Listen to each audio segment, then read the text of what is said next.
जगत नियंता जगत पालक जगदीश की परम करुणामयी कृपा से हम सभी त्रिवेणी माधव की गोद में प्रयाग की धरती पर बैठ कर के आपस में चर्चा कर रहे हैं। ये हमारे लिए बड़े ही सौभाग्य की बात है। कई कारण इसमें। पहला कारण तो सिर्फ ऐसे मान लो कि यहाँ नित्य निरंतर कथा चल रही है, तो उस कथा में हम लोग भी अपना तुलसी दल अर्पित कर रहे हैं। दूसरा, ये जो धरती है ये जिज्ञासुओं की धरती है। स्वयं भरद्वाजी महाराज सब कुछ जानते हुए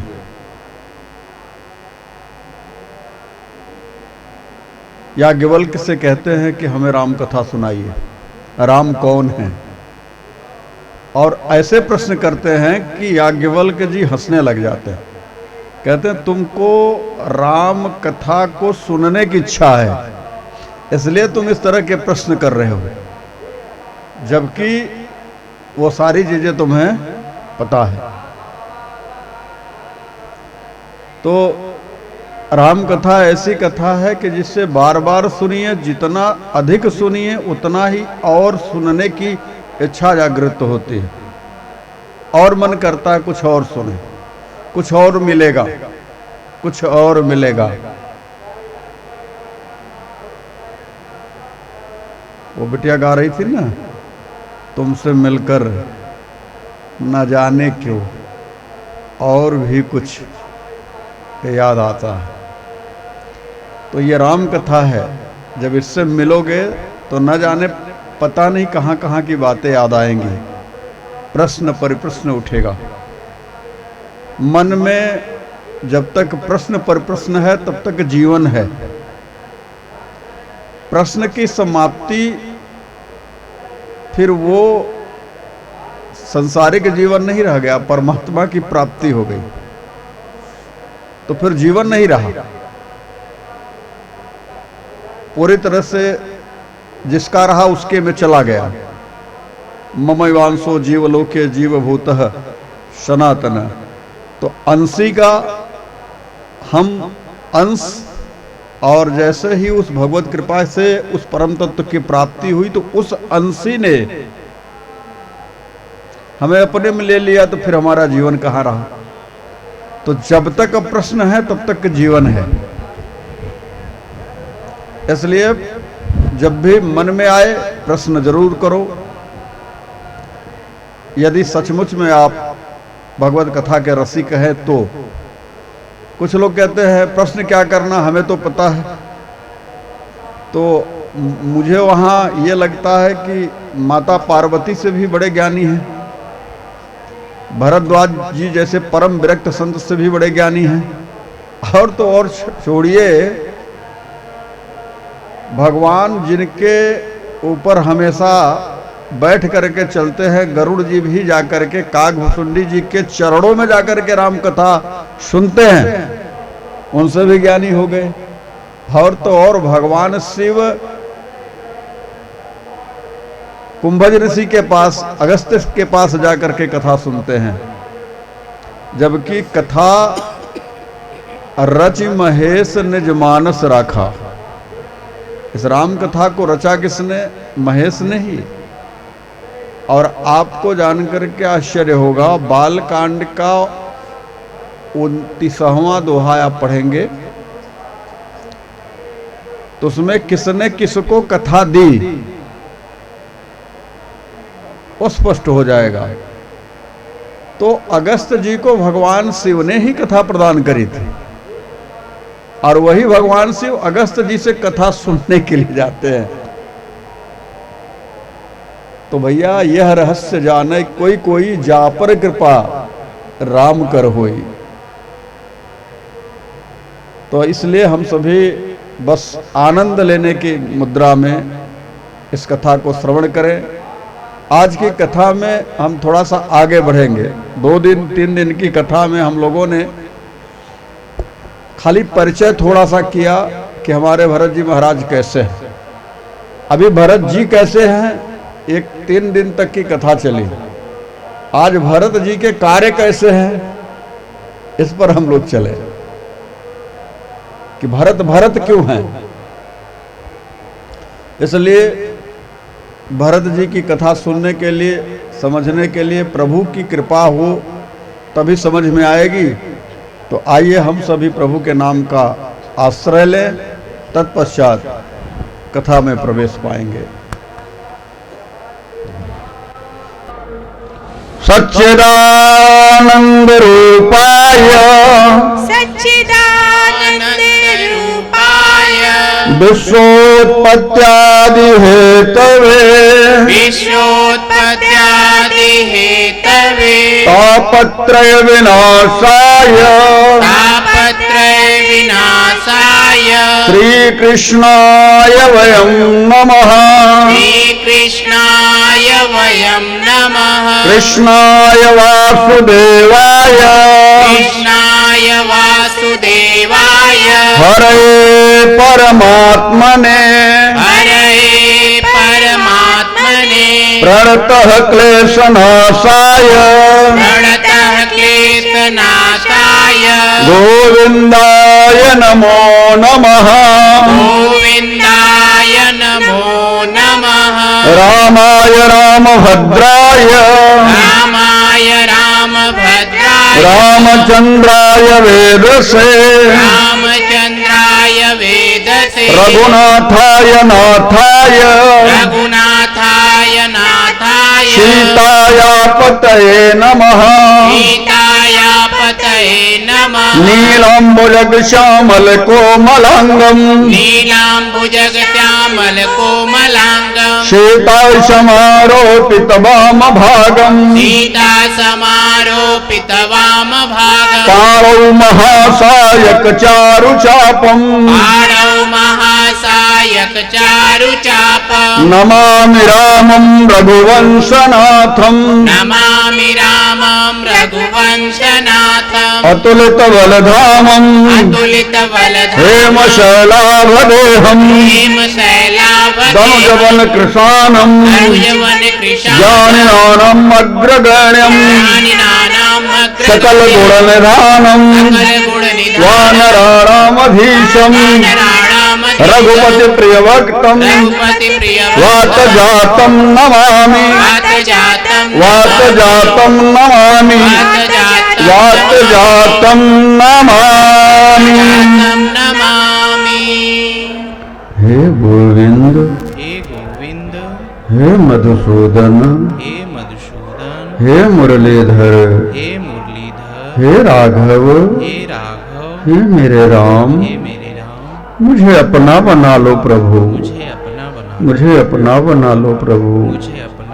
मैं आपका ही हूँ प्रभु, मुझे अपना बना लो प्रभु, मुझे अपना बना लो प्रभु।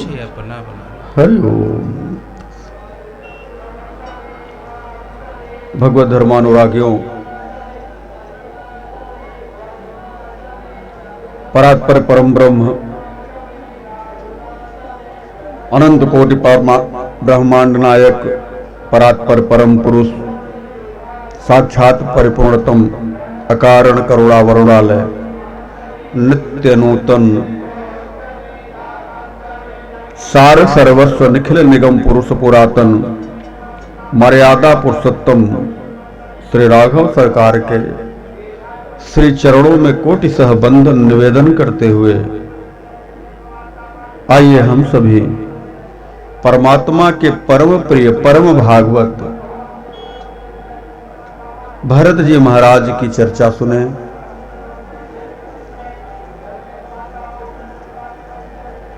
कलयुग में एक बात बड़ी प्रसिद्ध है, बाबा भी मानस में कहते हैं कि कलयुग केवल हरि गुण गाहा।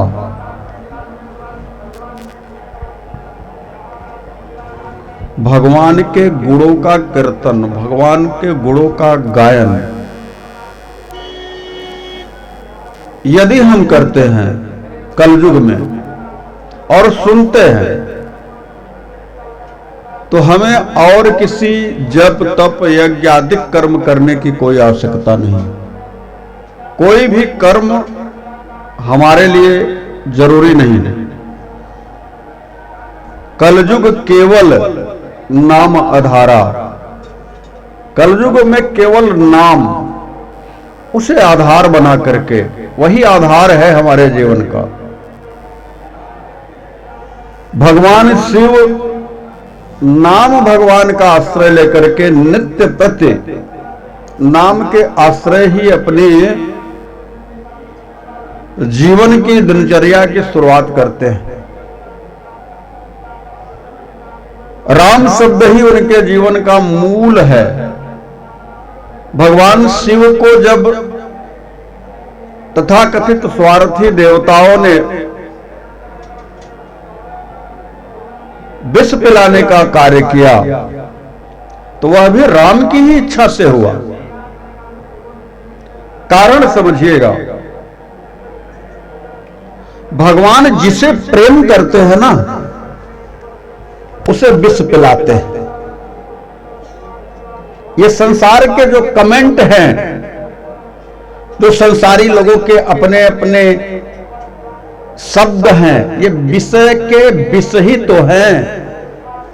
बड़े भगत बनते फिरते हो, ये विष है। लेकिन ठाकुर जी ने कृपा करी और हमें अपने साथ जोड़ा, इसलिए तो लोग हमको कहते हैं कि बड़े भगत बने फिरते हो। किसी संसार के व्यक्ति से परमात्मा नहीं जोड़ते, संसार के विष पिला करके अपना बनाते हैं। यह हमारे सरकार का सबसे बड़ा सिद्धांत है। अच्छा, विचार करिए, दूसरी भाषा में देखा जाए, दूसरे भाव में चल करके, तो भगवान शिव को संहार का देवता कहा जाता है। भगवान शिव डिस्ट्रक्टर हैं, संहार करते हैं। विष्णु जी पालन करते हैं और ब्रह्मा जी सृष्टि करते हैं। अब जो समाज में भगवान शिव के प्रति एक भाव पैदा हुआ कि ये तो मारने वाले देवता हैं, इनके अंदर दया नाम की कोई चीज नहीं है, ये किसी पर दया नहीं करते, मार देते हैं, एक काल है, डिस्ट्रक्टर है। भगवान शिव के ऊपर एक मुहर लग गई है संहार के देवता की, लेकिन हमारे राघव सरकार को पसंद नहीं आई। राघव सरकार ने अपने परम प्रिय, अपने आराध्य, अपने सखा, अपने स्वयं के स्वरूप को जो भगवान शिव के रूप में है, उनके लिए समुद्र मंथन करवा करके विष आगे बढ़ा दिया। देखो, एक बात समझ लीजिए कि देवताओं ने अमृत पी करके भी अमरता को प्राप्त नहीं किया है। लोग कहते भले हैं कि देवता अमर है, लेकिन वास्तविकता यह नहीं है। यदि देवता अमर होते तो श्रीमद् भगवद गीता में भगवान ऐसे क्यों कहते कि तेतम भुक्त्वा स्वर्गलोकम विशालम क्षीणे पुण्ये मृत्युलोकम विशन्ति एवं त्रयी धर्म मनु प्रपन्ना गतागतम काम कामा लभन्ते। इसका अभिप्राय यह है कि जब तक पुण्य है तब तक वो स्वर्ग में निवास करेंगे। हां, स्वर्ग में मृत्यु नहीं होती, लेकिन क्षीणे पुण्ये मृत्युलोकम विशन्ति, धक्का दे करके मृत्युलोक में गिरा दिए जाते हैं। और मृत्युलोक में जब गिराए जाएंगे तो ये कौन सा लोक है? मृत्यु का लोक है, यहां तो मृत्यु होगी।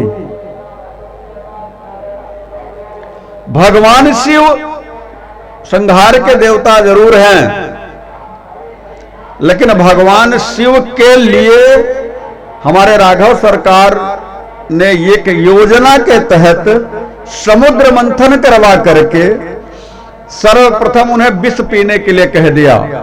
और विष पीने के लिए दो बातों को सिद्ध किया जाता है विष पीने के लिए भगवान शिव को क्यों कहा गया। पहला कि जो उनके ऊपर एक मुहर लगी है संहार के देवता की, तो वह मुहर हट करके कल्याण के देवता की मुहर लग जाए। शिव का अर्थ ही होता है कल्याण।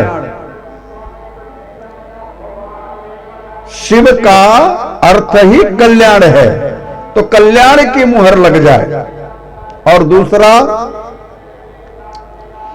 भगवान जो स्वयं में अपने नाम की महिमा का गायन नहीं कर सकते, वह भगवान शिव के माध्यम से प्रभाव दिखवा दिया जगत को।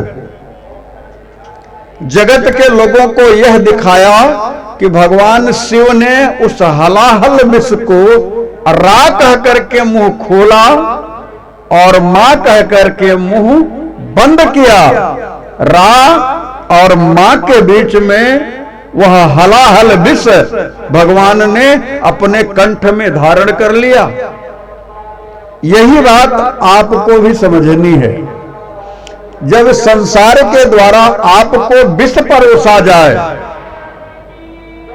जब संसार के द्वारा आपको कमेंट किया जाए, गलत सलत शब्दों का प्रयोग करके आपको व्यथित किया जाए, तो आप उसका प्रत्युत्तर न दें, आप उसका जवाब न दें, बल्कि आप रा और मां कह करके उस संसार के दुर्गुण रूपी विषम परिस्थिति रूपी विषय रूपी विष का पान कर ले, प्रत्युत्तर में कुछ न कहें।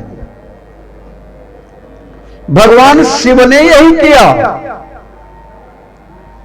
जिस समय हलाहल विष प्रकट हुआ समुद्र मंथन के बाद, तो वही देवता जब जलने लगे, समस्त जगत जलने लग गया। कोई भी अपने अंदर ऐसी सामर्थ्य नहीं रखता कि उस विष का निराकरण कर सके। भाग करके सभी भगवान नारायण के पास गए। प्रभु ने कहा, भाई देखो, ये काम तो भगवान शिव कर सकते हैं, उन्हीं के पास जाओ। तो क्या भगवान परात्पर परम ब्रह्म विष का पान नहीं कर सकते? अरे उनके लिए क्या है, लेकिन अपने ही आराध्य की महत्ता को बढ़ाने के लिए, शिव को कल्याण स्वरूप बताने के लिए भगवान ने भगवान शिव के पास देवताओं को भेजा।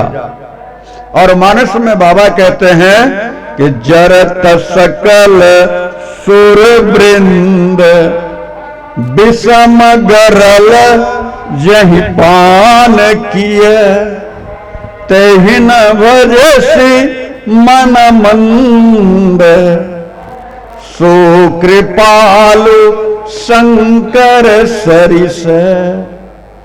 हरे मनमंद, जिसने विषम हलाहल विष का पान करके जगत का कल्याण कर दिया, नहीं तो सब जल करके मर जाते, उस भगवान शिव को क्यों नहीं बजता?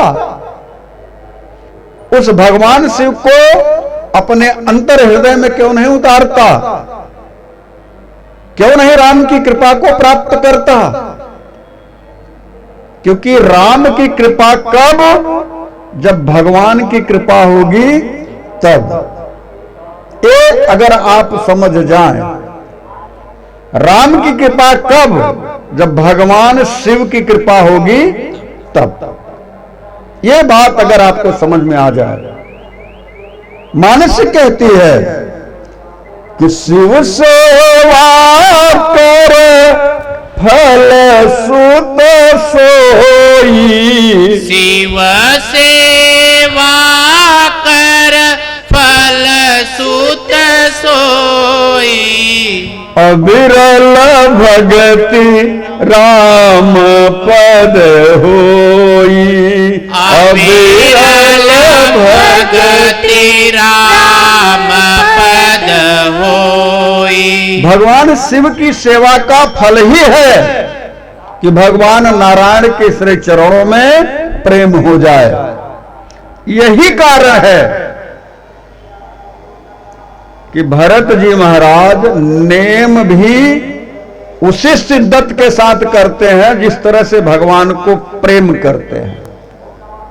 इतना सब कुछ कहने का अभिप्राय क्या है कि हम भरत जी की कथा में जा रहे हैं और हम प्रसंग उठा रहे हैं कि भरत जी अपने ननिहाल में हैं।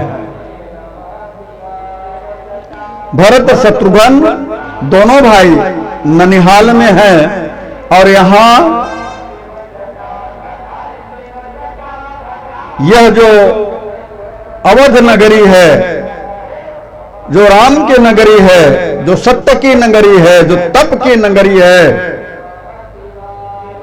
इस समय उसके ऊपर तुषार पड़ गया, पाला पड़ गया है।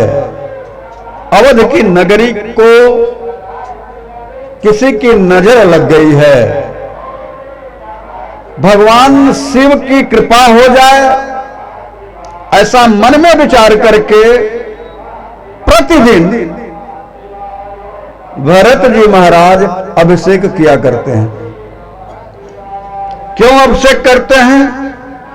क्योंकि भरत जी जब से ननिहाल में थे तब से बहुत सुखपूर्वक और अपने अंतस में परमात्मा के प्रेम को समझ करके नित्य प्रति भगवत चिंतन करते, उन्हें कभी अशुभ ऐसा प्रतीत नहीं होता था। लेकिन जब भगवान राम वन को चले गए और पिताजी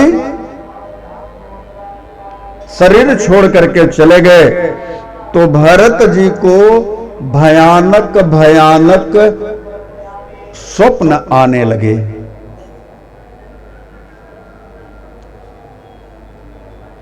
भरत जी के लिए बाबा मानस कहते हैं कि देख ही रात भयानक सपना।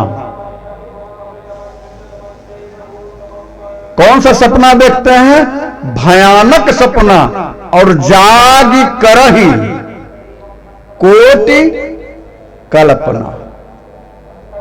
मन में करोड़ प्रकार की कल्पना करते हैं कि आखिरकार हो क्या रहा है, क्यों बार बार मैं इस तरह का स्वप्न देख रहा हूं। और सुबह उठते हैं, भगवान शिव का रोज अभिषेक करते हैं। अभिषेक ही नहीं करते बल्कि ब्राह्मणों को बुला करके भोजन प्रसाद पवाते हैं। बाबा कहते हैं कि शिव अभिषेक करई नित नाना। शिव अभिषेक करई नित नाना। शिव अभिषेक करहि नित नाना। शिव अभिषेक करहि नित नाना। विप्र जीवाई देहि बहुदाना। विप्र जीवाई देहि बहुदाना। शिव अभिषेक करहि विधि नाना। शिव अभिषेक करहि विधि नाना। विप्र जेवाई देहि बहुदाना विप्र जेवाई देहि बहुदाना मांगई हृदय महेश मनाई मांगई हृदय महेत मनाई कुशल मातु पितु परिजन भाई कुशल माता पितु परिजन भाई। भगवान शिव का भरत जी महाराज नित्य अभिषेक करते हैं और बदले में मांगते क्या हैं? कुछ और नहीं, हमारी माँ, हमारे पिता, हमारे पुत्र, हमारे परिजन, हमारे राम सीता जी, हे भोलेनाथ कुशल से रहें और हमें कुछ नहीं चाहिए। भगवान शिव का अभिषेक करते करते भरत जी कहते हैं, स्तुति करने लग जाते हैं, कर्पूर गौरम करुणावतारम संसार सारम भुजगेन्द्रहारम सदा वसन्तं हृदयारविन्दे भवं भवानी सहितं नमामि भवं भवानी सहितं नमामि। प्रतिदिन अभिषेक करते, भगवान की पूजा करते, रात में सोने से डरते। ऐसा भरत जी के मन में आता कि आज रात्रि यदि मैं सोता हूं तो फिर पता नहीं कौन सा स्वप्न देखने को मिलेगा। तो सोने के लिए भय लगता उन्हें। मामा जी, नाना जी, परिवार के अन्य सदस्य कहते, भैया भरत तुम जागते क्यों हो रात भर? किसी को कोई उत्तर नहीं देते, कुछ नहीं कहते, बस कहते अपने भैया की याद आ रही है। घर के लोग यदि प्रश्न करें और जवाब देने के लिए संदेहास्पद जवाब दिया जाए तो घर के लोगों को भी थोड़ा थोड़ा लगने लग जाता है कि बात कुछ और हो सकती है। और हुआ भी वही कि अयोध्या से 2 दूत आ गए। भरत जी महाराज जब दूतों को देखते हैं तो प्रसन्नता के बजाय सहम जाते हैं, डर जाते हैं कि अचानक से दूत क्यों आ गए, क्या बात है। और दूतों को यह कह करके भेजा गया था कि आप जाइएगा और बस यही कहिएगा कि आपको गुरुदेव भगवान ने बुलाया है। गुरुदेव भगवान का बुलावा है, आप चले चलिए।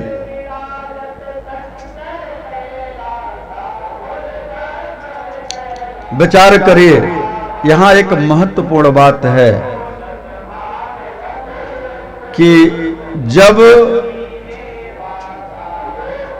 संसार के व्यक्ति का, संसारी लोगों का व्यवहार करने के लायक जो हों अथवा नहीं हों, उन लोगों का यदि बुलावा होता है या उनकी कोई चिट्ठी पत्री होती है या उनका कोई संदेश होता है तो व्यक्ति कुछ देर भी कर सकता है।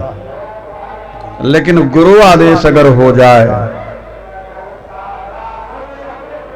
तो गुरु आदेश में देर यदि होता है, यह उचित नहीं है एक साधक के लिए। भरत जी महाराज पवन की गति से चलने वाले घोड़े का वर्ण किया, शत्रुघ्न के लिए और स्वयं के लिए। अब आपको थोड़ा सा यह भी जानना जरूरी है कि भरत जी का ननिहाल कहां है। भरत जी का ननिहाल इस समय जो पाकिस्तान के द्वारा ऑक्युपाइड कश्मीर है वहां है। और अवध कहां है? इतनी दूरी को तय करने के लिए भरत जी महाराज पवन के वेग के समान चलने वाले घोड़े का वर्ण किया है। और आप यह सुनकर के आश्चर्य नहीं करेंगे कि उन घोड़ों पर बैठ करके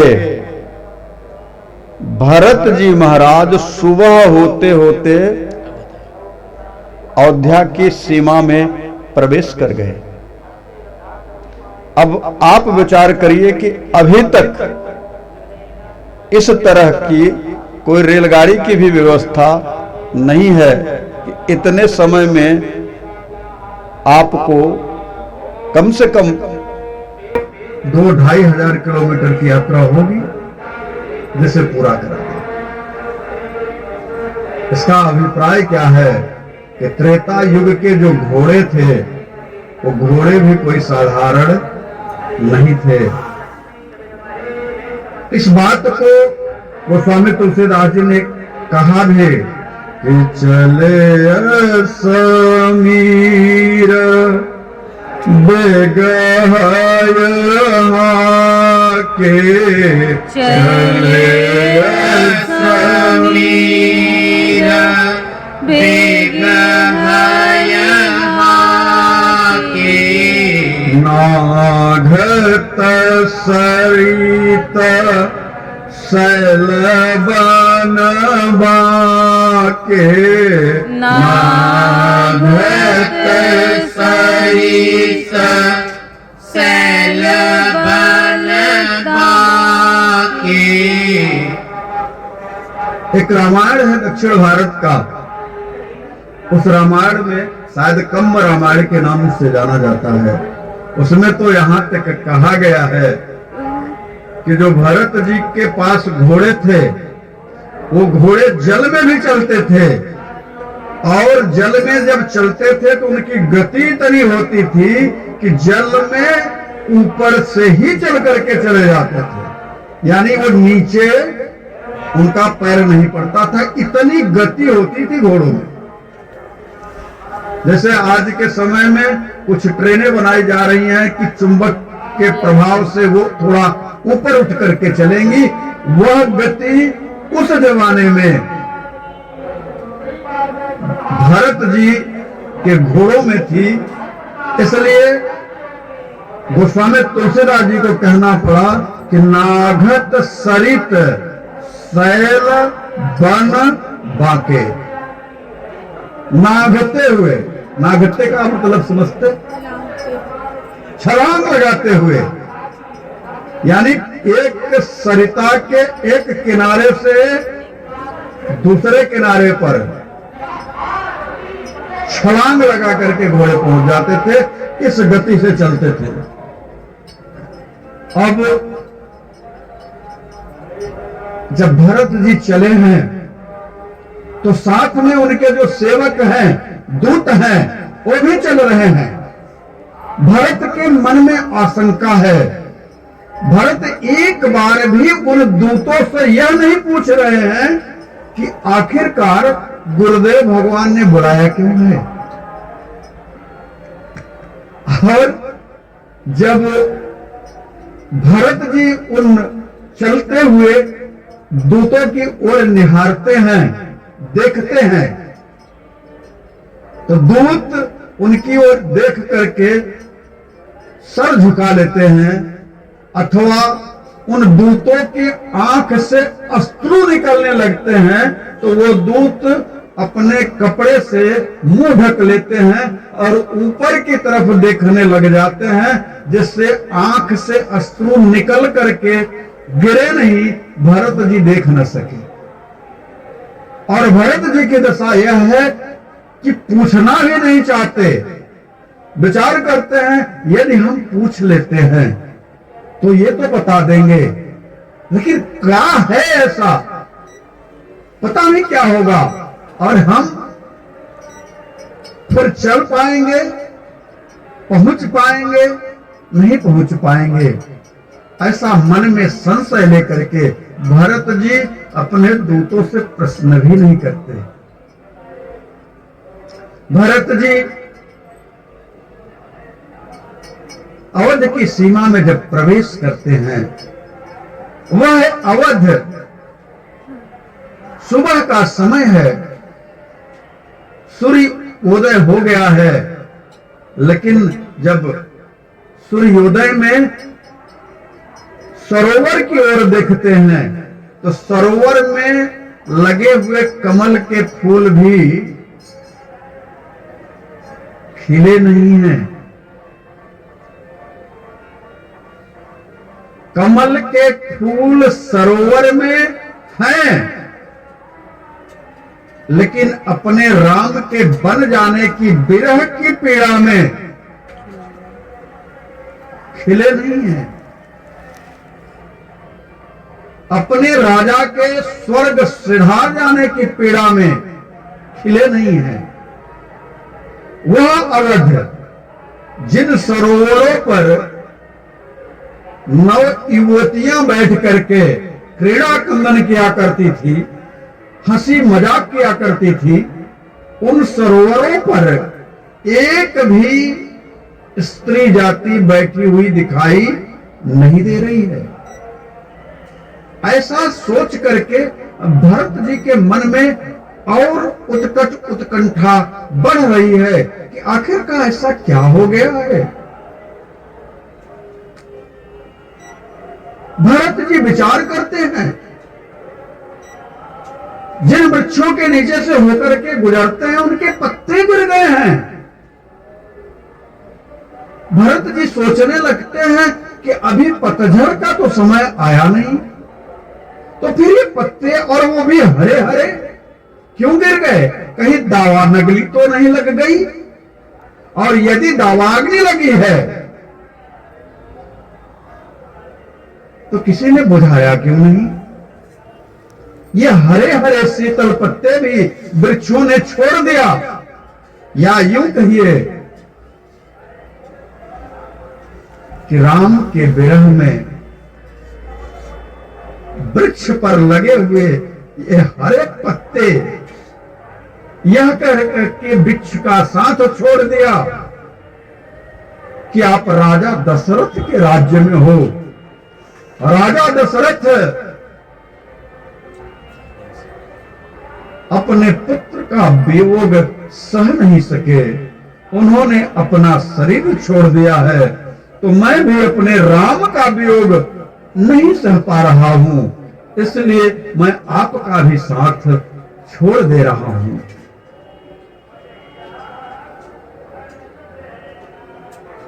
भरत जी को लगा कि यदि दावाग्नि लगी होती तो बुझा दिया जाता, फिर ऐसा क्या है? भरत यह नहीं जान पा रहे कि यह दावाग्नि नहीं है, बल्कि राम के विरह की विरहाग्नि है, जिसे प्रलयंकारी मेघ भी बुझा नहीं सकते, उनके भी सामर्थ्य नहीं है। अवध में प्रवेश करते हैं तो घर देखने में, लोगों का जो घर है, मकान है, लोगों का चेहरा देखने में ऐसा प्रतीत होता है जैसे ये है तो मनुष्य के रूप में, लेकिन जड़वत हो गए हैं, रोग से ग्रसित हो गए हैं। इनके जीवन में कोई उत्साह नहीं रह गया है। बाबा कहते हैं कि घर मसान परिजन जन भूता, घर मसान परिजन जन भूता, सुतहित मीत मनहु जमदूता, सुतहित मीत मनहु जमदूता। परिवार के लोग यमदूत के समान दिखाई दे रहे हैं। कुरूप चेहरा हो गया है, विकृति आ गई है।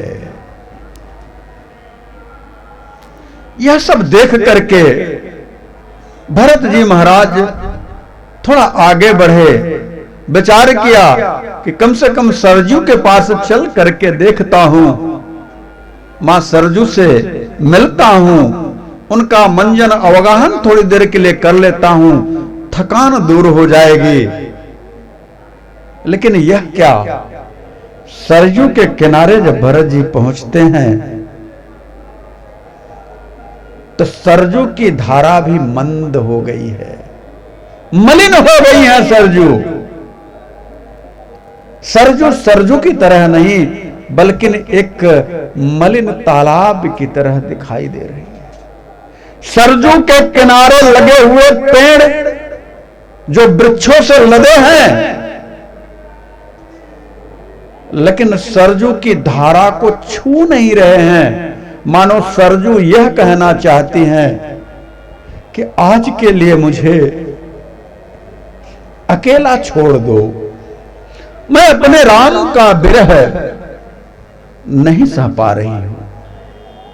यह अवस्था जब भरत जी ने देखा तो उनके अंतस की व्याकुलता और बढ़ गई।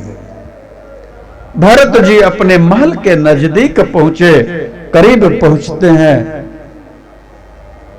तो भरत जी ने विचार किया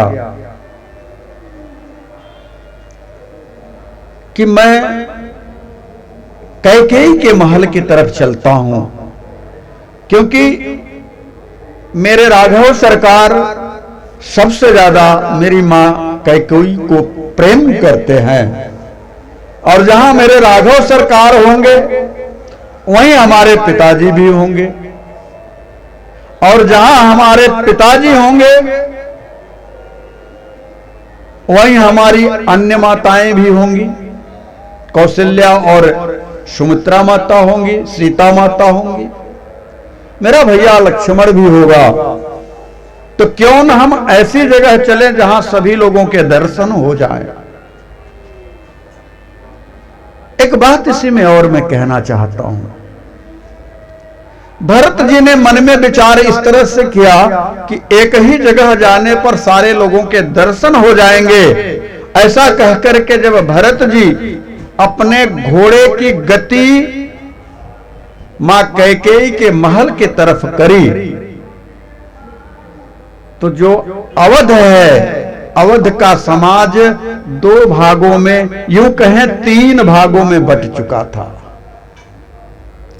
एक वह जो यह कह रहा था कि राम के वनवास में भरत जी का हाथ है, बिना भरत जी के हामी में, हां कहने में राम को वनवास नहीं दिया गया होगा। दूसरा समाज कहता है कि भरत के लिए आक्षेप लगाना, भरत को आक्षेपित करना, भरत के ऊपर दोष मढ़ना, तुम्हारे अनंत जीवन का सुकृत नष्ट हो जाएगा। भरत को आक्षेप ना लगाओ। ये 2 तरह का समाज। तीसरा है जो जिस प्रकार से तुषार पड़ जाने के बाद वृक्ष बीमार हो जाते हैं, शांत हो जाते हैं, न वो हाँ कह पाते हैं न ना कह पाते हैं, उस अवस्था को हो गया है। भरत जी जैसे ही मां कैकेयी के महल की तरफ घूमते हैं तो जो समाज कह रहा था कि भरत के सलाह के बिना राम जी का वनवास नहीं हो सकता, वो यह कहने लग गए कि देखो ना, इसीलिए तो भरत मां कैकेयी के महल की तरफ जा रहे हैं। वो चाहते तो माता कौशल्या की तरफ जाते, सुमित्रा की तरफ जाते, पिताजी की तरफ जाते, लेकिन वो सीधे मां कैकेयी की तरफ जा रहे हैं। ऐसा इसीलिए है क्योंकि भगवान के बन जाने के लिए भरत जी का भी कहीं न कहीं मत है, इसलिए भरत कैकेयी के महल की तरफ जा रहे हैं। जबकि वास्तविकता यह है कि भरत ने विचार किया कि मेरी मां को सबसे ज्यादा राघव सरकार प्रेम करते हैं। बचपन से लेकर के युवावस्था तक राघव सरकार मेरी मां के हाथ के बनाए हुए भोजन को ही पाते हैं। वो जब तक कटोरी में लेकर के युवा होने के बाद भी मां हमें नहीं खिलाती, उनके मुंह में जब तक डालती नहीं तब तक उनको तृप्ति नहीं मिलती। इसलिए कहीं वो मां के ही पास होंगे, और जहां राम है वहीं दशरथ होंगे, क्योंकि दशरथ राम के बिना नहीं रह सकते, पिता राम के बिना नहीं रह सकते। और राम जहां वहां पिताजी, और पिताजी जहां वहां माताएं हैं, वहीं पे भैया लक्ष्मण भी मिलेगा। इसलिए उन्होंने कैकेयी के घर की तरफ, महल की तरफ अपने घोड़े को घुमा दिया। कैकेयी ने जब जाना कि भरत आया है, कैकेयी सुनती है कि भरत आए हैं, और सुनते ही दौड़ करके आरती की थाल सजा करके भरत के सामने उपस्थित होती है।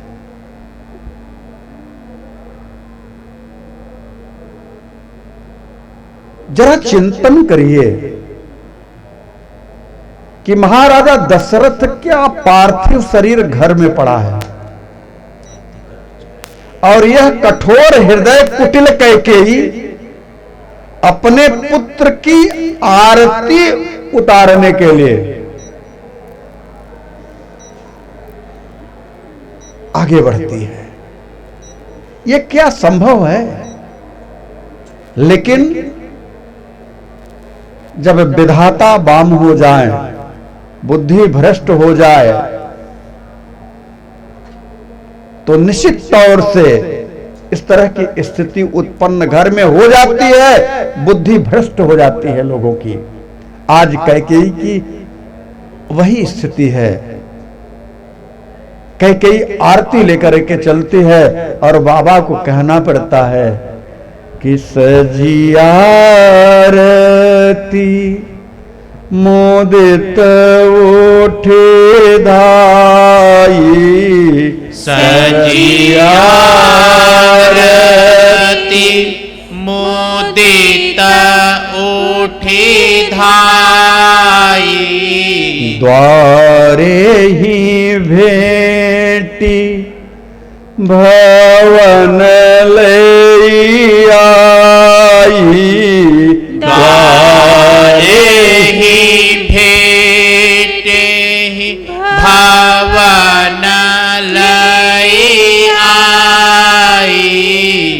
आरती का थाल लेकर के वह कुटिल कैकेयी भरत जी के सामने प्रस्तुत होती है, और प्रेम पूर्वक मुस्कुराती हुई अपने भवन के अंदर, अपने महल के अंदर लेकर के आती है। लेकिन भरत जी वहां खड़े हुए जो सेवक हैं, जो दास हैं, जो दासियां हैं, उनके चेहरे को देखते हैं तो ऐसा प्रतीत होता है कि किसी के चेहरे पर कोई उमंग नहीं है। जो दास और दासियां दौड़ करके भरत जी के चरणों पर गिर पड़ते थे, वह दास और दासियां भरत जी को दूर से प्रणाम कर रहे हैं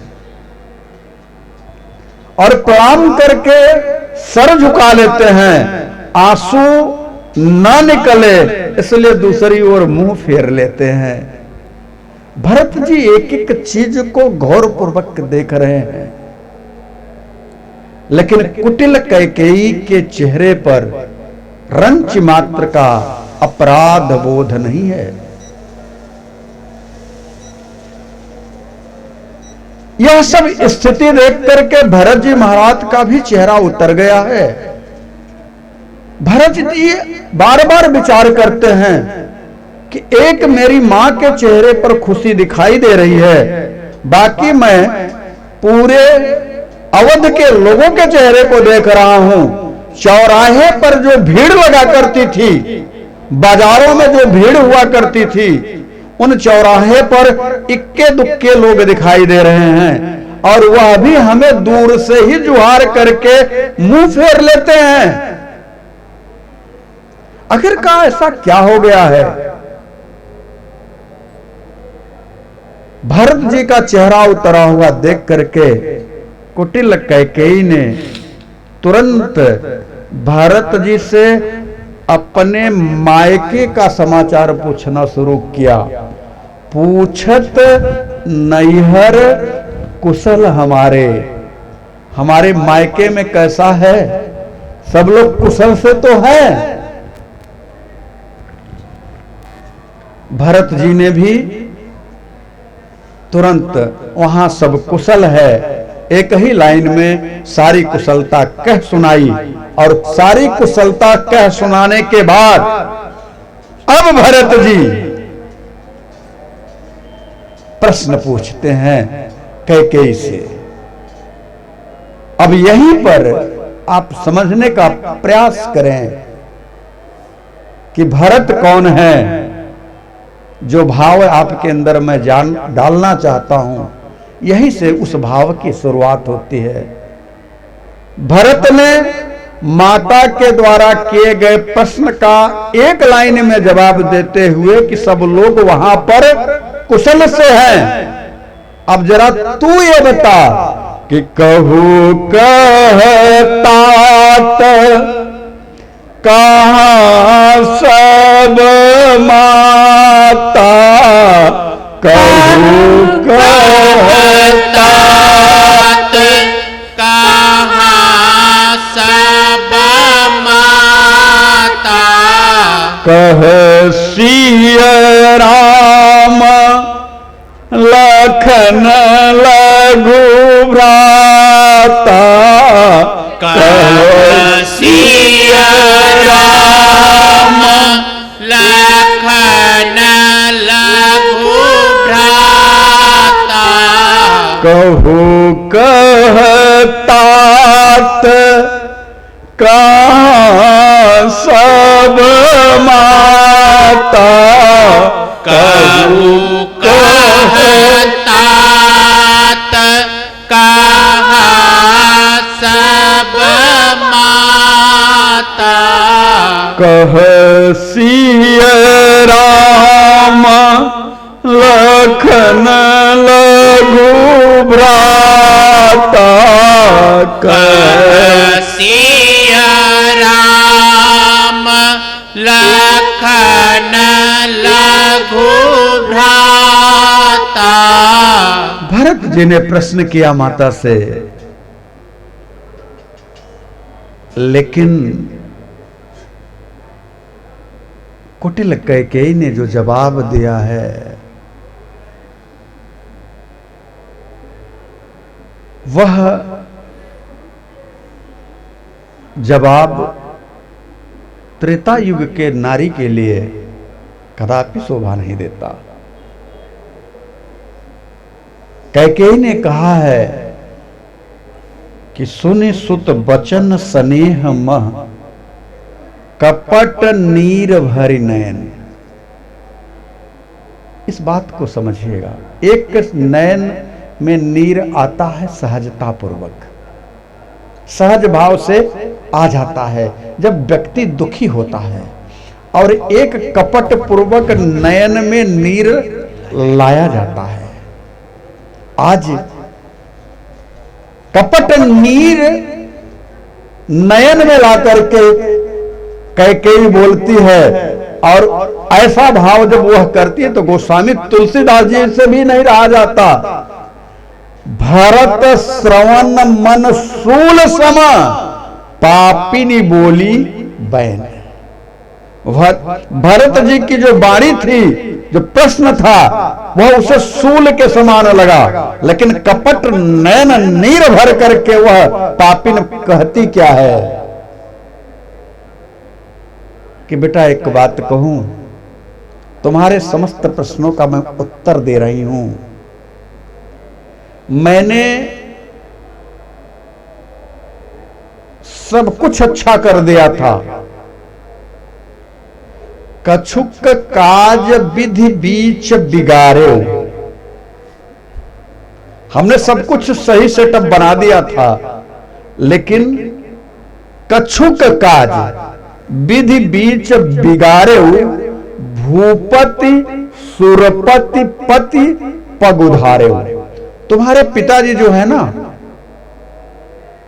वो स्वर्ग की यात्रा पर चले गए।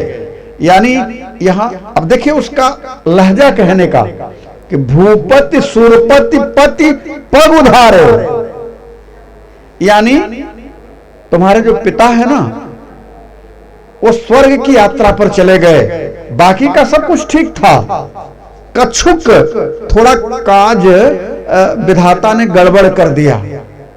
यानी भरत को लगा कि मेरे पिता की मृत्यु हो गई, और इसे मेरी मां कह रही कि कछुक काज विधि बीच बिगाड़े। यानी पिता की मृत्यु को कछुक काज कहती है, तो इसका मतलब इसने बहुत बड़ा कार्य कोई किया होगा, बहुत अच्छा कार्य किया होगा, इतना बड़ा कार्य किया होगा कि इसके उस कार्य के आगे मेरे पिता की मृत्यु भी छोटी लग रही है, तुच्छ लग रही है। अच्छा सोचिएगा ना, कहते हैं कछुक काज विधि बीच बिगाड़े, भूपति सुरपति पति पग धारे। थोड़ा सा काम गड़बड़ कर दिया विधाता ने कि तुम्हारे पिताजी स्वर्ग चले गए, और नहीं बाकी का काम हमने सब बना लिया है। ये आप विचार करिए, कौन कह सकता है? यानी अपने पति की मृत्यु को भी जो छोटा बना दे,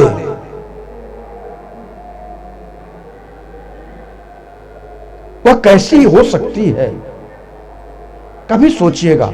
और भरत जी को यह चिंता हो गई कि मेरे पिता की मृत्यु छोटी सी चीज हो गई, इसने कौन सा इतना बड़ा कार्य किया है जिसके आगे मेरे पिताजी भी लघु हो गए, उनकी मृत्यु छोटी हो गई। कैकेयी कहती है कि भैया भरत, बाकी का मैंने बड़े अच्छे से सब काम कर लिया था, कोई काम ऐसा नहीं था जिसको मैंने सही सलीके से न किया हो, और उसमें मेरी मदद की है मंथरा बेचारी। मंथरा ने अगर नहीं होती तो सब मामला गड़बड़ हो जाता। मंथरा ने ही मेरी मदद करी है। कैकेयी कहती है कि तात बात में सकल सवारी, तात बात में सकल सवारी,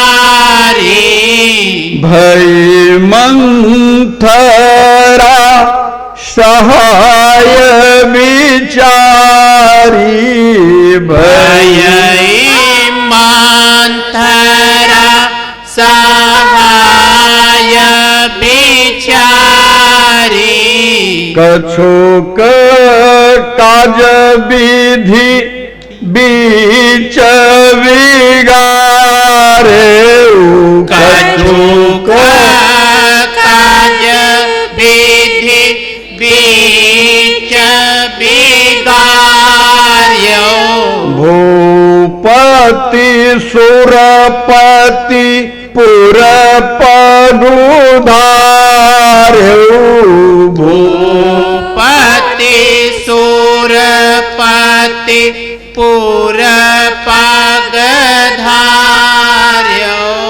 जब अपने पिता की मृत्यु का समाचार मां के द्वारा कुटिलता से सुना, कुटिलता पूर्वक मां ने जब कहा कि कछुक काज विध बीच बिगाड़ो, भरत को अपनी मां की कुटिलता पर आश्चर्य हुआ और भरत हाथ आत कह करके पृथ्वी पर गिर गए। तात तात हाँ तात पुकारी तात तात हाँ तात पुकारी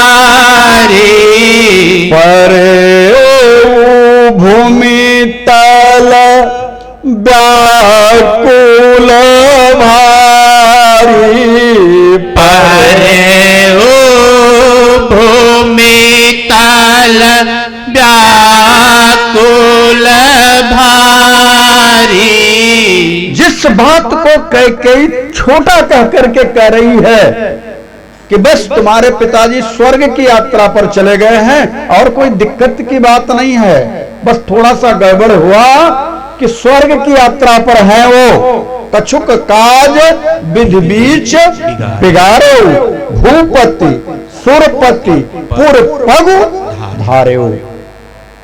और इधर जब पुत्र ने अपने पिता की मृत्यु का समाचार सुना तो निश्चित होकर के पृथ्वी पर गिर पड़ते हैं और रोते हुए कहते हैं कि चलत न देखना पाए तो ही चलत न देखे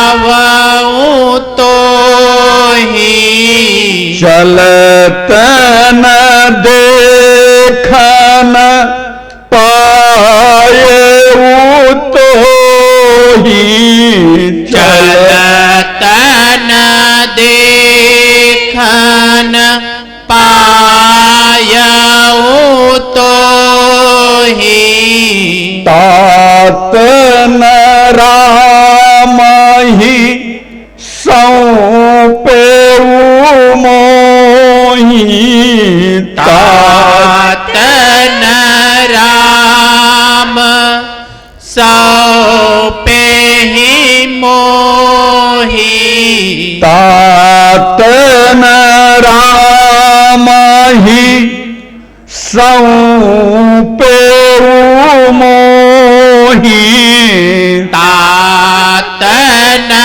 राम ही सौंपे हूँ मोही। भरत जी के मन में दो प्रश्न है। पहला ग्लानि है, प्रश्न तो नहीं कहेंगे, ग्लानि है दो तरह की।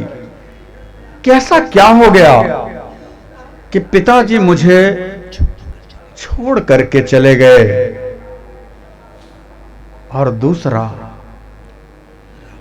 गए भी तो मेरा हाथ मेरे प्रभु श्री राम के हाथ में सौंप करके नहीं गए।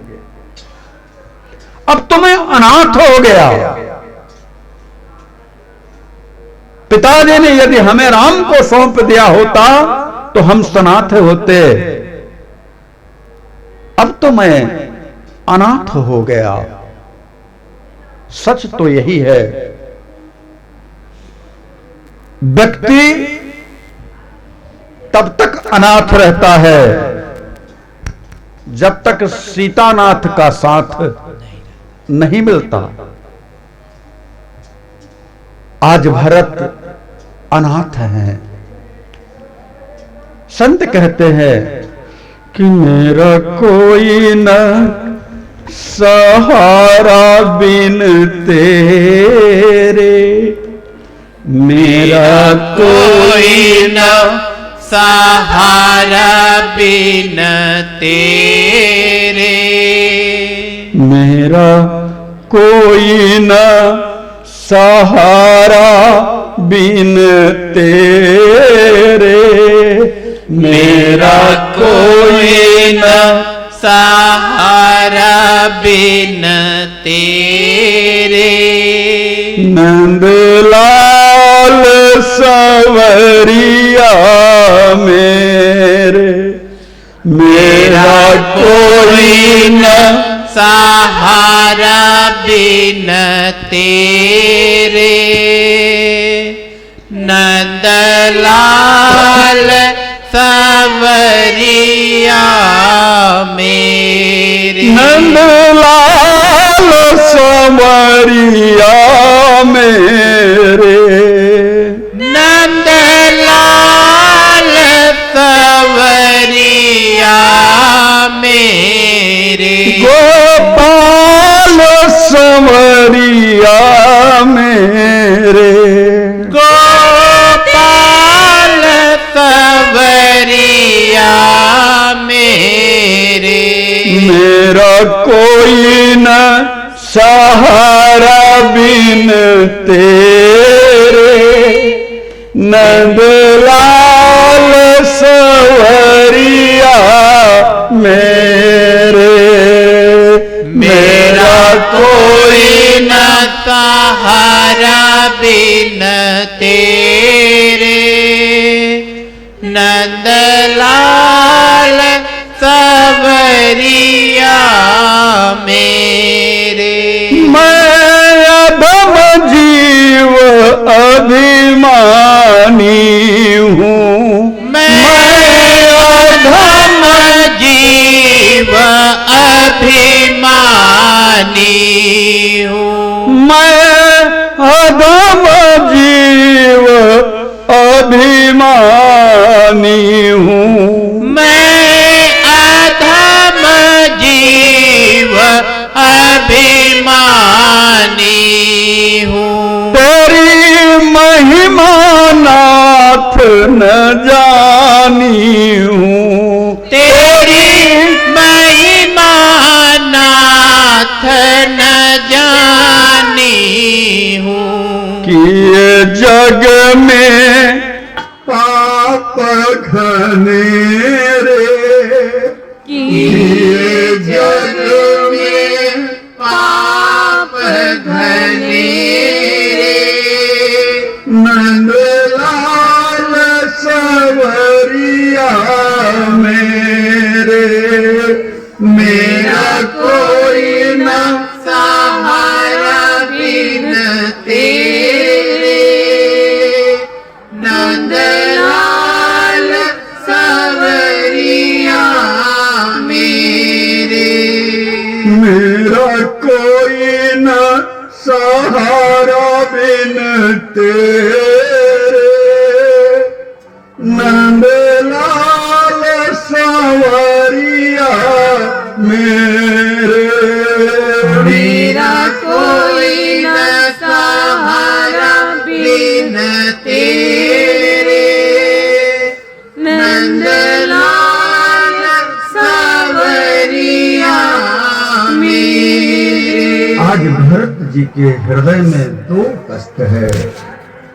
पहला कि पिताजी ने बिना मुझे मिले स्वर्ग की यात्रा कर दी, और दूसरा बिना मुझे हमारे प्रीतम को सौंपे हमें अनाथ करके चल गए। और यह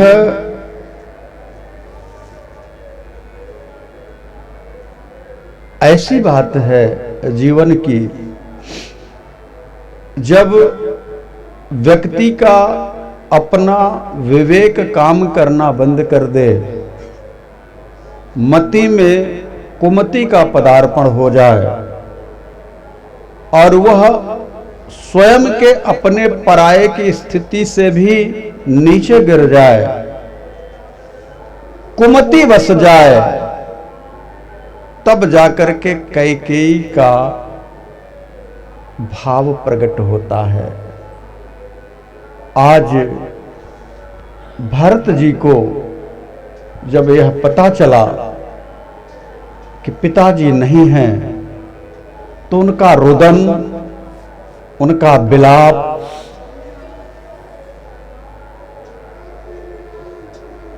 इस स्तर का था कि रोते रोते भरत जी पूछ बैठते हैं, मां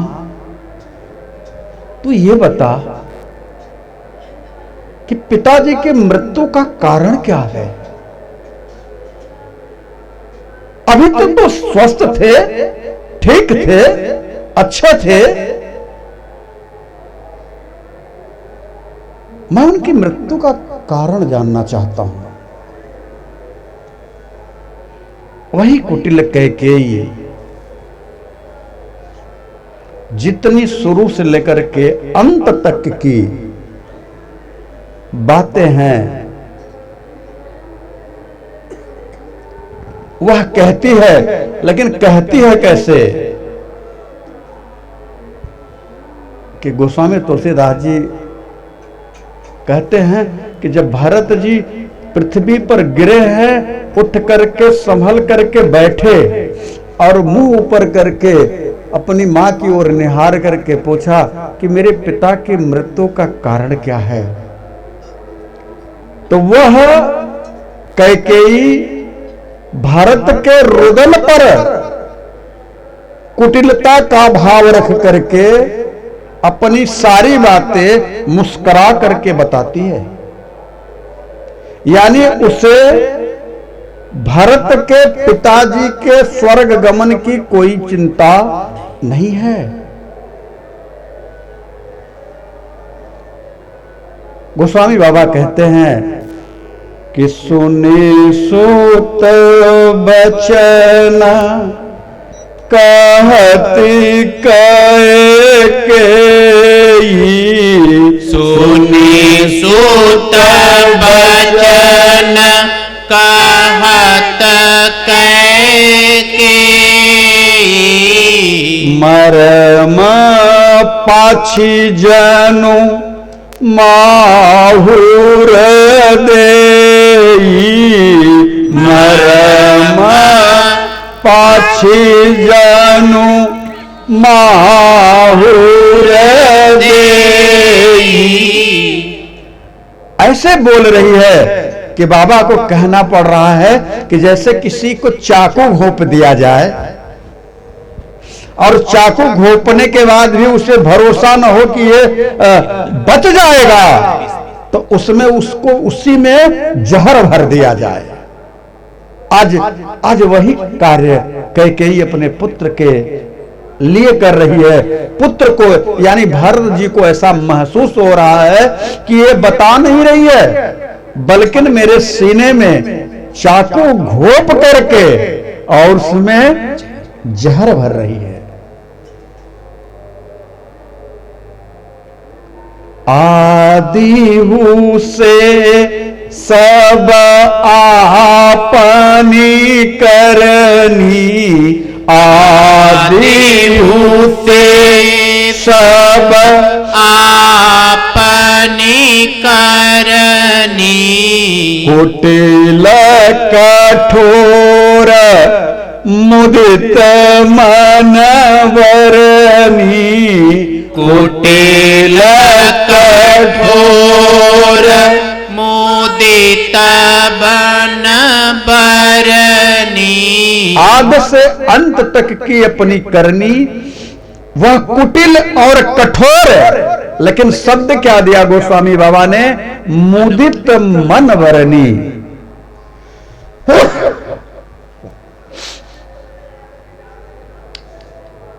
मुस्कुराते हुए। अब जरा विचार करें कि पुत्र रो रहा है, सीन पर जाए थोड़ा। पुत्र अपने पिता के वियोग में रो रहा है, सिसकियां भर रहा है, विलाप कर रहा है और कह रहा है कि आप मुझसे बिना मिले चले गए, आपने मेरा हाथ मेरे राम के हाथ में नहीं सौंपा।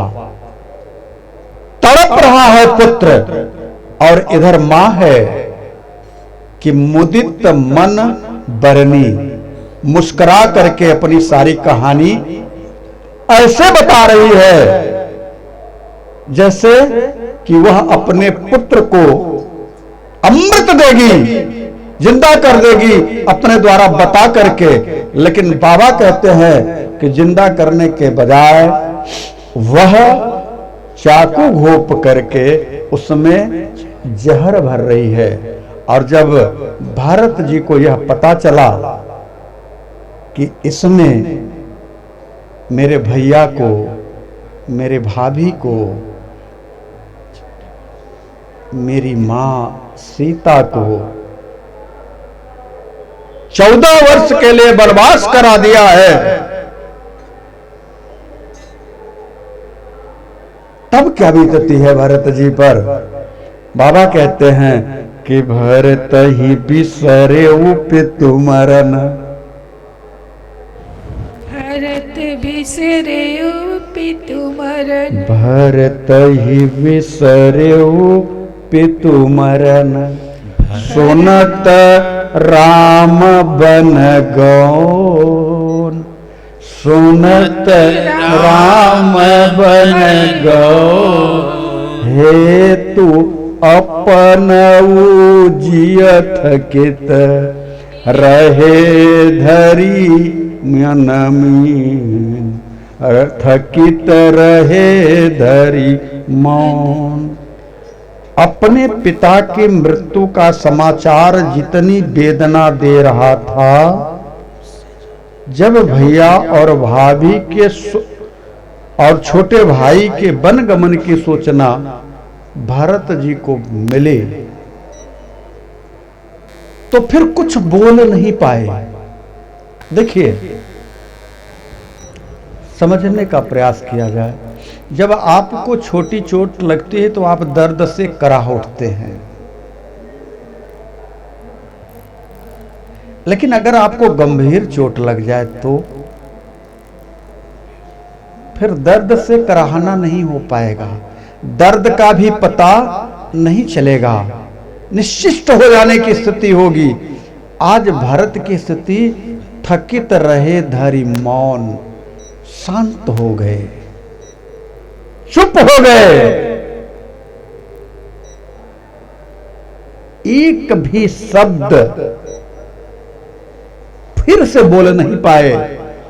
और जब शांत हो गए, विशुद्ध हो गए, तो उस समय कैकेयी अपने पुत्र को ऐसे समझा रही है, ऐसे समझा रही है,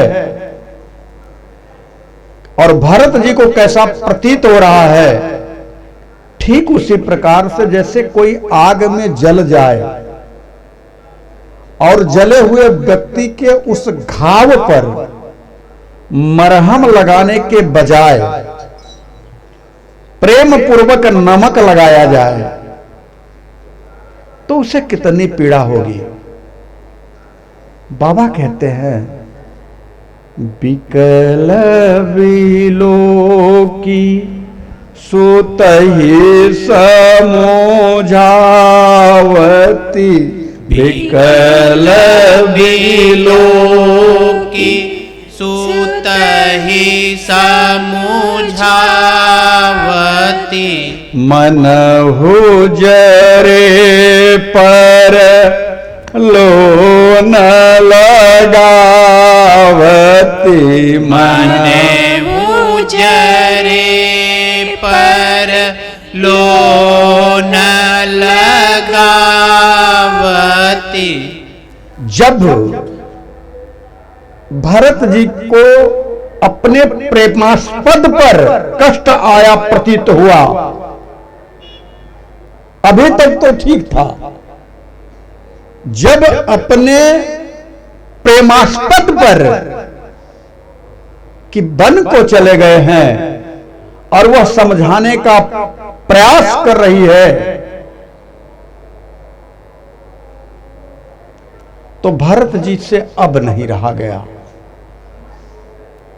अब उसकी बात को सुनने के लिए भरत जी के अंदर सामर्थ्य नहीं रही और पहली बार भरत जी बिफर पड़े और बोले, धीरज धरी भारी ले ही उषासा, धीरज धरी भारी ले ही उषासा, पापीनी सब ही भांति कुल नासा, पापीनी सब ही भांति कुल नासा, पापीनी सब ही भांति कुल नासा,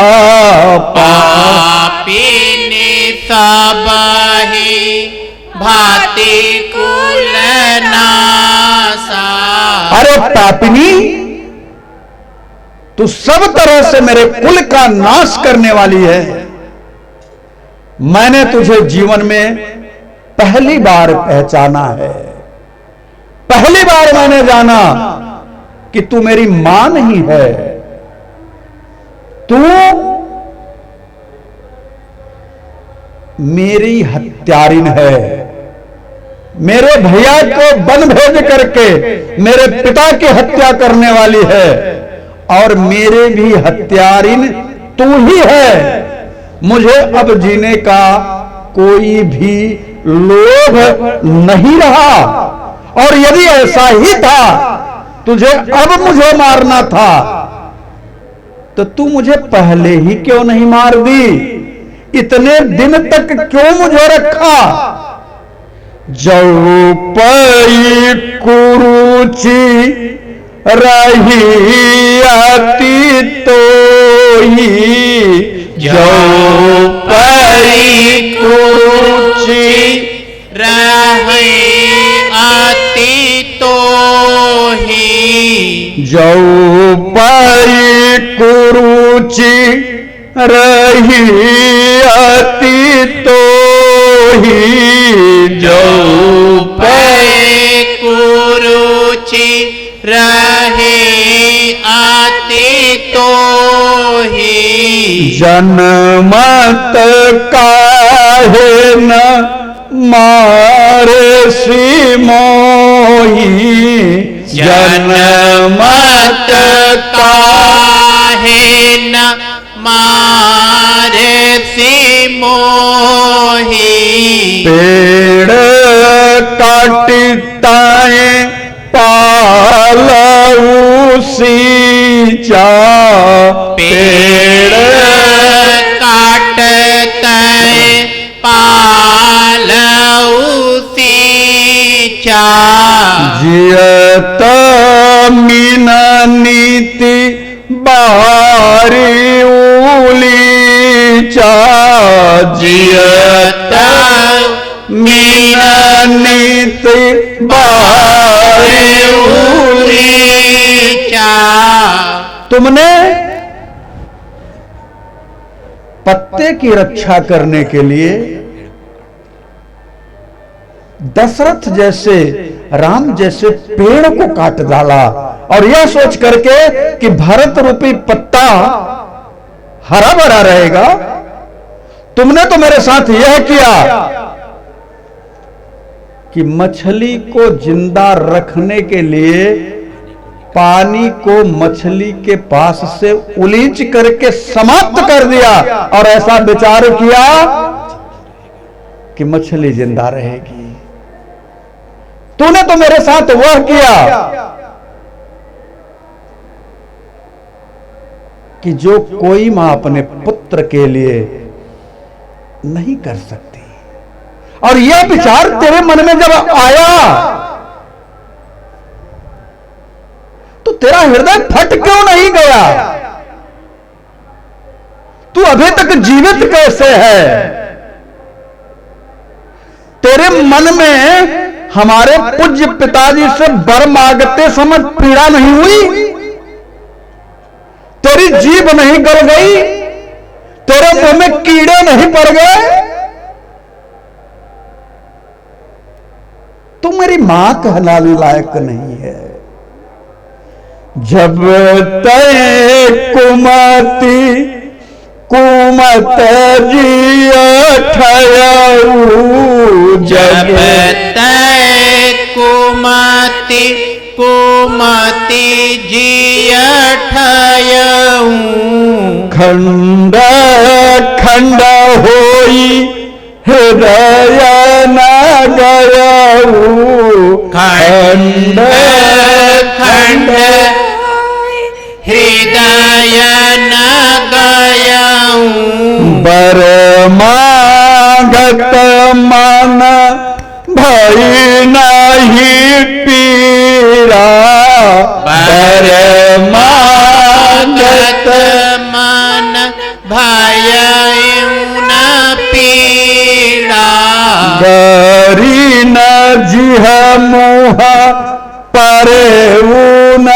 कीरा, गरी न जिह मोह परे न कीरा। तू जननी नहीं है, तूने तो मेरे जीवन को उजाड़ने वाली सापिन है, तू पापिन है, तू मेरी मां नहीं है। यह कौन कह रहा है जिसके प्रेमास्पद पर थोड़ा सा कष्ट आया है? प्रेमास्पद राघव सरकार वन को चले गए हैं, ध्यान रखिएगा। प्रेमी अपने ऊपर आई हुई परेशानियों को बर्दाश्त कर लेता है, अपने ऊपर आए हुए कष्ट को झेल लेता है, लेकिन अपने प्रेमास्पद की छोटी सी भी छोटी दिक्कत को बर्दाश्त नहीं कर पाता। आज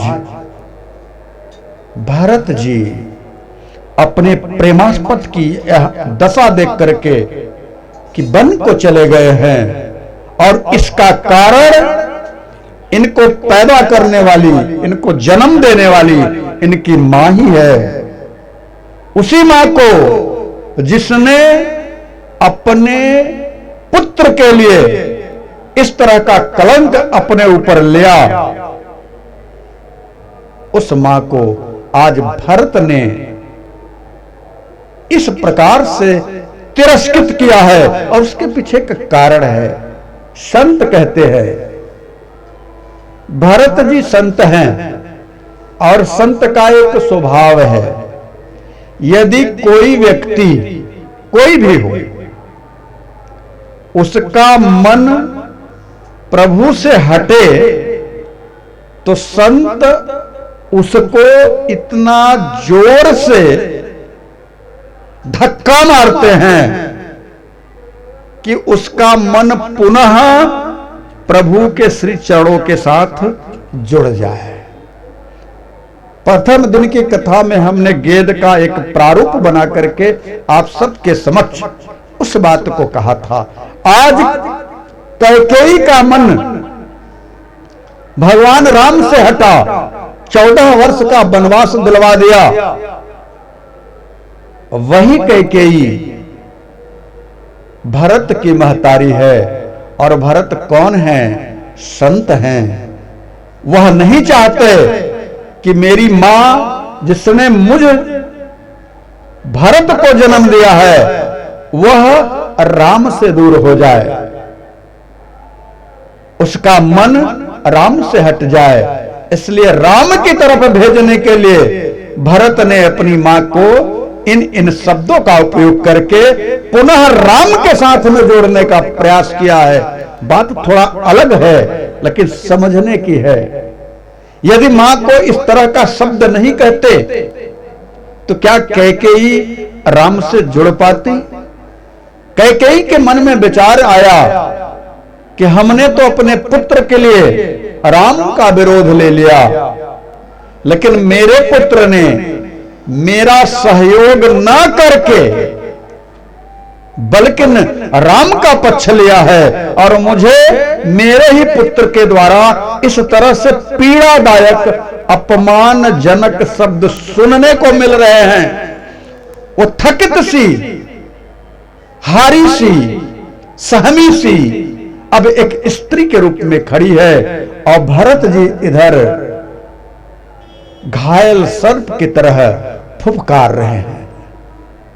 भरत जी कहते हैं कि तुझे वर मांगते समय रंच मात्र का दर्द नहीं हुआ? अरे जिस जिह्वा से तूने भगवान को राम जी के लिए वनवास मांगा वो जिह्वा कट करके गिर नहीं गई, मुख में कीड़े नहीं पड़ गए तेरे। कोई भी पुत्र हो इतना अपशब्द अपनी मां के लिए नहीं कहेगा, लेकिन भरत है, भरत ऐसा शब्द तभी कह सकते हैं जब उनके प्रियतम के लिए थोड़ी सी भी पीड़ा पहुंची हो, दर्द हो, कष्ट हो। भरत की दृष्टि में राम वनवास के लिए है क्या? लेकिन आज राम को वनवास देने का जो कारण है वह मेरी मां है। अब वह मेरी मां नहीं है, अब मैं उसे मां नहीं कहूंगा। ऐसा संकल्प भरत जी लेते हैं कि मैं जीवन में न तुम्हारे महल में जाऊंगा, न तुम्हारे पास रहूंगा और ना ही तुझे कभी मां कहूंगा। ऐसा कौन कर सकता है? एक प्रेमी भक्त ही अपने प्रियतम के लिए कर सकता है। इसलिए जो भरत का चरित्र है उस चरित्र की एक बूंद भी अगर हम सब एक बूंद प्रेम का, जो भरत का प्रेम का चरित्र, प्रेम का सरोवर है, सरोवर कहूंगा तो छोटा है, प्रेम के अथाह समुद्र हैं, उस भरत के प्रेम के अथाह समुद्र की एक बूंद भी हम अपने जीवन में उतारें तो हम कभी अपने राम से, अपने प्रीतम से अलग नहीं हो सकते। इसलिए भरत जी हैं। अभी तो उन्होंने अपनी मां से जो भी शब्द कहा वियोग कर लिया, दूर कर लिया। अभी तो वह शुरुआत है।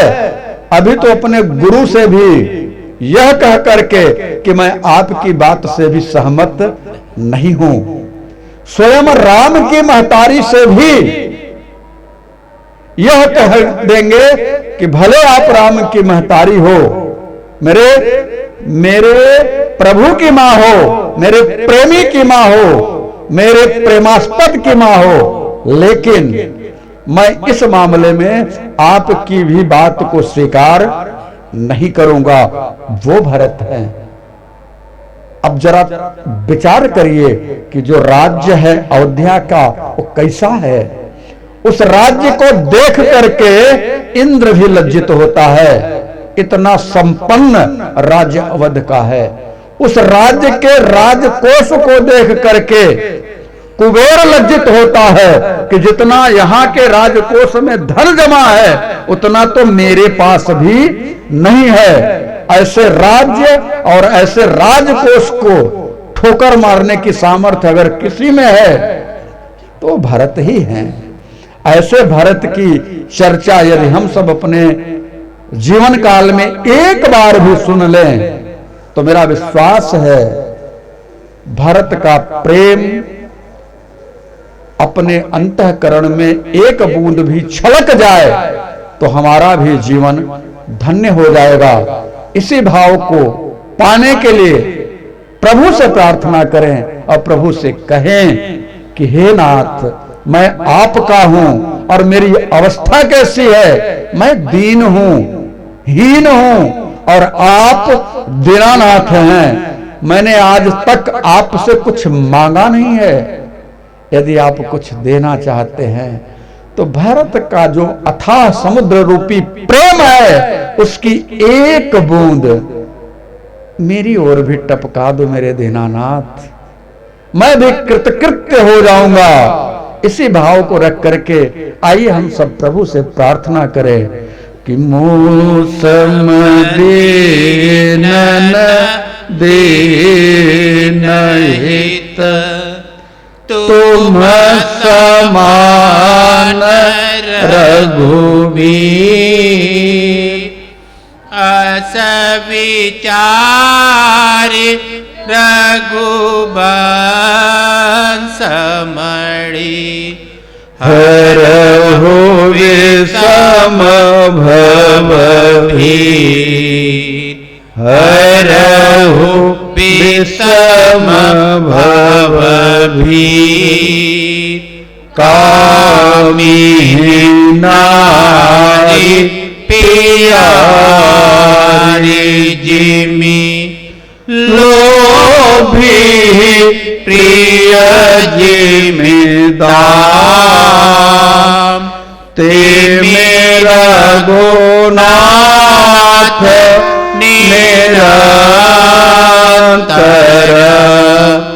प्रिय लागहु मोहि राम, प्रिय लागहु मोहि राम। अर्थ न धर्म न काम रुचि, गति न चाहूं निरवान, जन्म जन्म रति राम पद, यह वरदान न आन, यह वरदान न आन।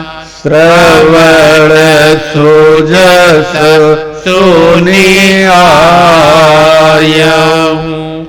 प्रभु भंजन भवभीर, त्राहि त्राहि आरत हरण, शरण सुखद रघुबीर, शरण सुखद रघुबीर। भगवत धर्मानुरागियों, आज की राम कथा में, आज की भरत कथा में हम सभी ने पाया कि एक प्रेमास्पद प्रभु का प्रेमी अपने प्रेम के लिए जिनसे उत्पन्न होता है उन्हें भी त्यागने के लिए तत्पर हो जाता है। यह कोई साधारण सी बात नहीं है। इसमें यदि दूसरे भाव से कहा जाए तो भरत की कोई भूमिका नहीं है। यह कार्य मेरे राघव सरकार का है। भरत के प्रेम को उजागर करने के लिए, भरत के प्रेम को प्रकट करने के लिए, भरत रूपी प्रेम समुद्र में मंथन करने के लिए भगवान ने, भगवान मतलब राघव सरकार ने मंदिराचल पर्वत नामक पर्वत डाल करके, कौन सा पर्वत? मदिराचल। यह विरह रूपी मदिराचल पर्वत डाल करके हृदय प्रेम में मंथन किया है। यह विरह रूपी मदिराचल पर्वत है जो भरत के हृदय में मंथन होकर के प्रेम रूपी अमृत को प्रकट कराया है। नहीं तो भरत के प्रेम को कोई नहीं जान पाता। प्रेम अमीय मंदर विरह भरत पयोधि गंभीर मथि प्रगटे सुर साधु हित कृपा सिंधु रघुवीर।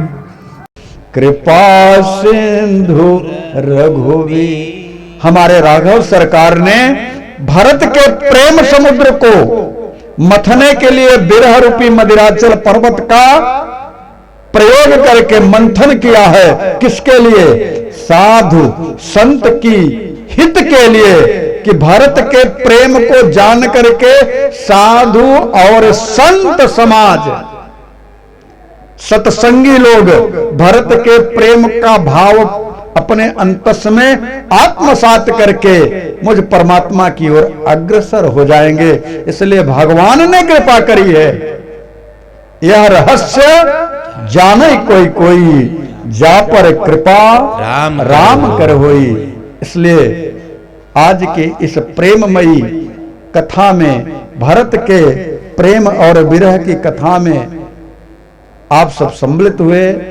भगवत कृपा से, स्वयं त्रिवेणी माधव जी की कृपा से, भरद्वाज की कृपा से हम सभी इस प्रेममयी कथा में अपने आप को महसूस करते हुए यह कि भरत ही प्रेम समुद्र है, और उस प्रेम समुद्र की एक बूंद यदि हमारे भी मुख में पड़ जाए, हमारा भी जीवन धन्य हो जाए। इस भाव से हम सभी ने कथा सुनी। परमात्मा से प्रार्थना करता हूं कि हे नाथ, हे राघव सरकार, इस भरत के प्रेममय समुद्र से एक बूंद निकाल करके हम सभी को भी प्रदान कर दें, हम सभी का भी मंगल हो जाए, और आज की कथा सुनने वाले आप सभी का मंगल हो जाए। आज की कथा का जो पुण्य प्रभाव है परमात्मा आप सभी को प्रदान करें। आप सबका मंगल हो, आप सभी का कल्याण हो, और आप सभी के अंतर मन में भी भरत जैसा भाव जागृत हो। यही प्रभु से मेरी प्रार्थना है। आज के लिए बस इतना ही। बोलो राघवेंद्र सरकार की जय, भक्तवत्सल भगवान की जय, त्रिवेणी माधव की जय। आज के लिए बस इतना ही। हरि ओम।